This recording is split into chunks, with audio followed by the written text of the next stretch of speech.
877 centimeters in feet? First of all, we need to know the value of 1 centimeter in feet. It's always 1 centimeter equals 0.03280839895 feet. Now we have to multiply 0.03280839895 by 877.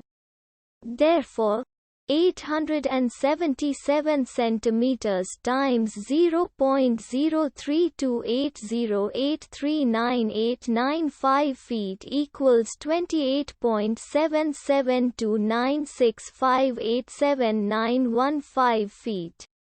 So, in other words, 877 centimeters equals 28.772965879115 feet. We hope you have enjoyed this video. Please like and subscribe to our channel for more videos like this.